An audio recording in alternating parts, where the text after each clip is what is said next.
Paris est l'une des métropoles les plus importantes du monde. Chaque année, près de 30 millions de personnes visitent la ville de l'amour. Nous commençons notre tour de ville sur l'île Saint-Louis. L'île Saint-Louis est la plus petite des deux îles et se trouve dans le 4e arrondissement. La discrète île Saint-Louis conserve son calme et son élégance qui constitue l'île depuis sa construction. Les touristes sous-estiment généralement la beauté de l'île Saint-Louis.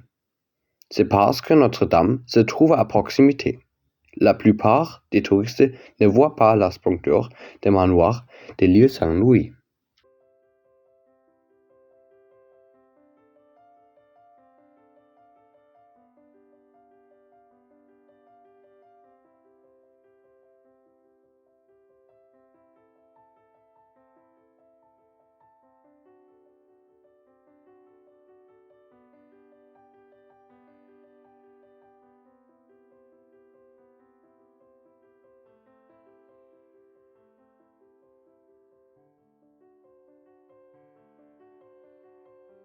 Nous nous trouvons maintenant devant le changement de Notre-Dame.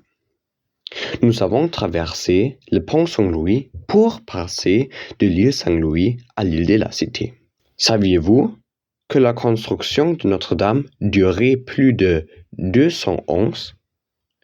Le premier coup de pioche a été donné en 1163 et la construction s'est achevée en 1345.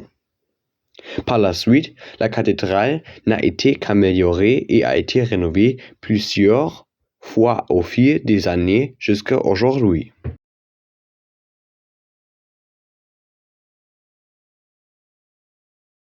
Comme vous l'avez probablement tout remarqué, elle a brûlé il y a 4 ans.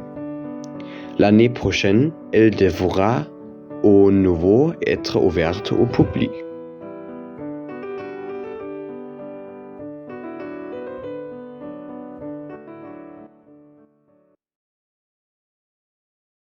C'est à Notre-Dame que Napoléon Bonaparte a été couronné empereur et que la Manche a enterré des présidents comme Charles de Gaulle et Georges Pompidou.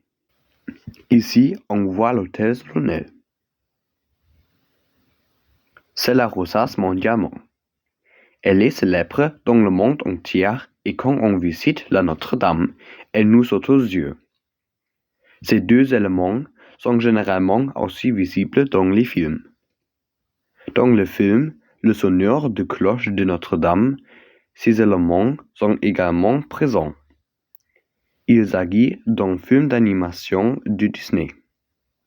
Mais il n'y a pas que Notre-Dame qui mérite un séjour.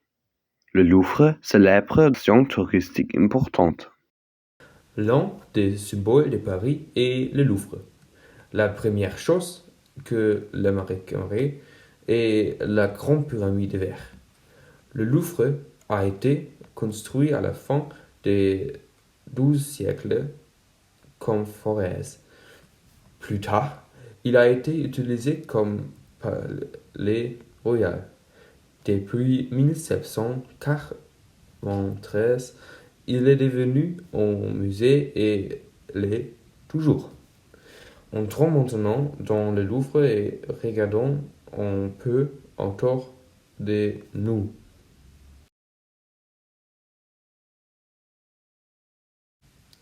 Nous voici maintenant devant la pièce la plus célèbre du Louvre et le tableau le plus connu au monde.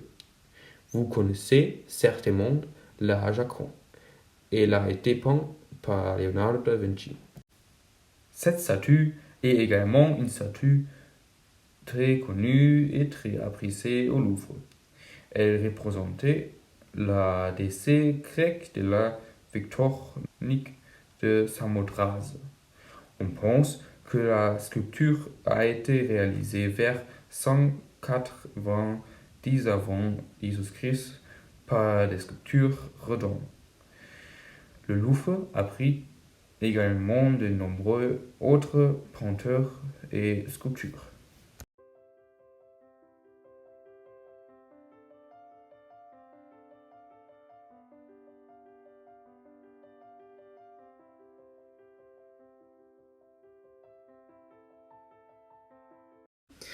c'est le passage du panorama. Elle est d'un style plutôt ancien. On y croise des gens plutôt venus. Beaucoup ne savent pas apprécier ces endroits. Ce sont doués pour cela qu'on l'appelle aussi passage de panorama. Il a été construit en 1799 et presque un siècle plus tard, on y a également construit un théâtre. Ce théâtre existait toujours aujourd'hui. Il présente généralement de comédies et de spectacles avec des artistes connus. Ensuite, nous visiterons le Palais Garnier. On peut voir ici le Palais Garnier. C'est un opéra. Il a été conçu en 1865 par l'architecte Charles Garnier. L'opéra peut accueillir 2154 spectateurs.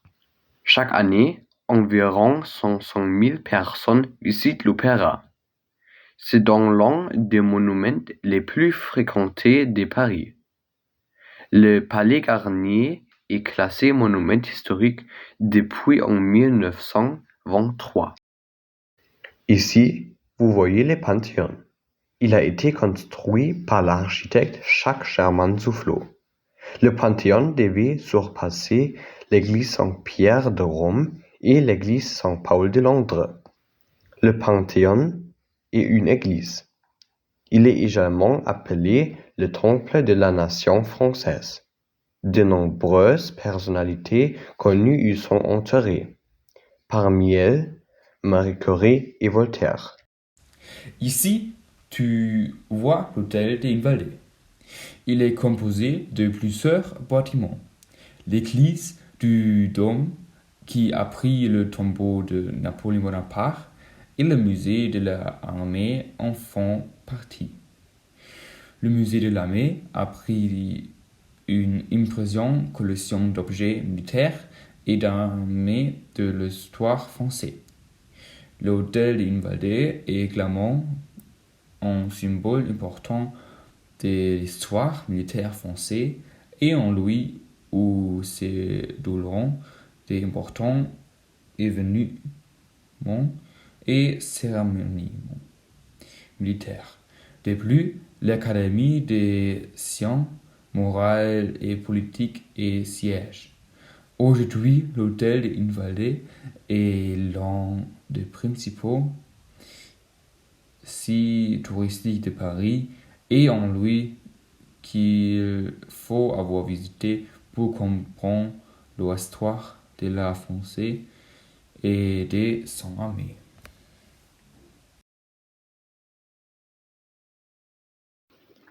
C'est le siège de l'Assemblée nationale française, le Palais Bourbon. Le bâtiment a été conçu par le célèbre architecte François Mansart et construit à la demande de Louise François de Bourbon, la fille du roi Louis XIV. Le Palais Bourbon est également connu pour son impressionnante cour intérieure, entourée d'une double colonnade et recouverte d'une grande verrière.